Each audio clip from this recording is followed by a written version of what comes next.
얼마 전 31조 8천억대 추경 예산안이 국회를 통과했는데요. 이 추경안을 놓고 정치권의 공방이 이어지고 있습니다.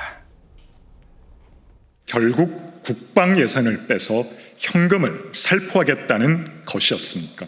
국민의 생명과 재산을 지키는 최후의 보루인 안보를 사실상 포기한 것과 다름없습니다. 당정은 지속 소통 협력하여 가용한 수단을 총동원해 물가 민생 안정에 만전을 기하기로 하였습니다. 자, 먼저 어떤 논란인 겁니까? 네, 이재명 정부 첫 추가 경정 예산에서 국방 관련 예산이 정부 안보다 900억 원대로 감소를 하면서 여야가 이를 두고 공방을 벌이고 있는 건데요.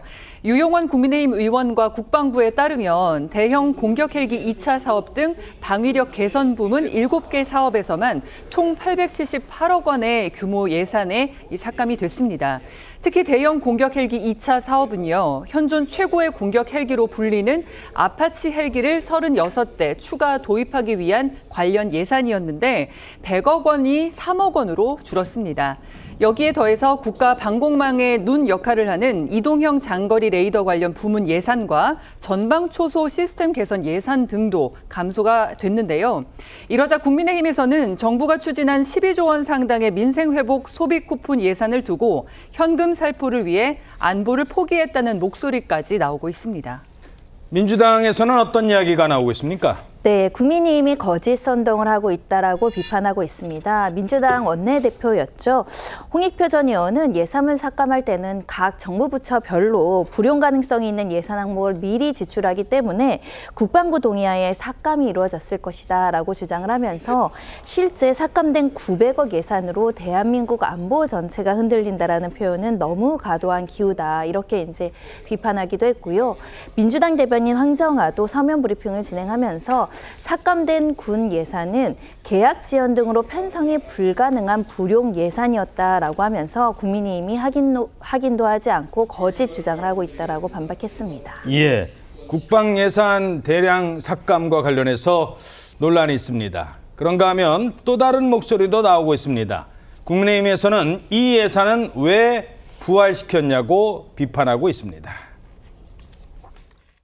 이재명 대통령 스스로 떳떳했다면 정부의 추경 예산안에 대통령실 특활비 부활을 반영하고 대통령이 시정연설을 통해서 직접 국민들께 양해를 구했어야 합니다. 그런데 정부 추경안에는 넣지 않고 국회 심사 과정에서 여당 의원들을 앞장세워 특활비를 슬그머니 집어넣은 것은 아주 비겁한 차도살인 정치의 민낯을 보여준 것입니다. 대통령실 특수활동비가 논란 끝에 결국 증액이 됐습니다. 모두 얼마가 늘어난 겁니까? 대통령실 특활비는 41억 원이 늘어났습니다. 사실 이 부분이 논란이 되는 이유는 민주당이 야당 시절에 이 특활비 전혀 필요 없다고 전액 삭감을 했던 그런 항목입니다. 그랬었죠. 대통령실 특활비 같은 경우에 이제 구체적으로 용처를 보면은 각종 유공자한테 주는 격려금이라든지 축의금, 조의금, 전별금, 그리고 이제 출처를 밝히기 어려운 국가안보실의 보안활동 이런 데 쓰입니다. 그럼에도 불구하고 민주당에서 야당일 때는 용처를 알 수 없다, 불필요하다, 전액 삭감을 했고 또 실제로 삭감을 하면서 그런 얘기를 했습니다. 특활비를 깎았다고 나라 살림을 못하는 건 당황스러운 얘기라고 이재명 대통령이 야당 대표 시절에 그렇게 얘기를 했던 부분입니다. 그래서 당시에 삭감했던 게 총 82억 원이었는데 예. 이번에 0원으로 됐다가 이 추경에 없었던 부분이 41억 원이 살아난 겁니다. 예. 논란이 이어지자 대통령실에서는 추가적인 해명을 내놨습니다. 이번 정부에서는 그럼 집행 내역을 좀 어떻게 투명화할지 이런 방침이나 계획이 따로 정해진 게 있을까요? 네, 책임 있게 쓰고 소명할 예정입니다. 하지만 민주당 내부에서도 이 특활비 부활과 관련해서 반대 목소리가 나온 것으로 전해지고 있습니다. 이유가 뭡니까? 네, 그 검찰 개혁을 주도했던 김용민, 민형배, 장경태 의원 등 기권이 11명이나 민주당에서 나왔던 건데요. 본회의 전에 있었던 민주당 의원총회에서도 일부 의원들이 검찰 특활비를 부활시키자 방향이 잘못됐다, 급하게 가면 안 된다며 반대 의사를 명확히 했습니다.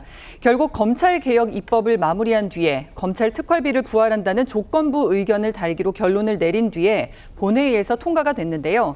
하지만 정치권에서는 대통령실 특활비를 증액하기 위해서 어쩔 수 없이 검찰 특활비도 함께 증액한 게 아니냐, 그런 해석이 나오고 있습니다.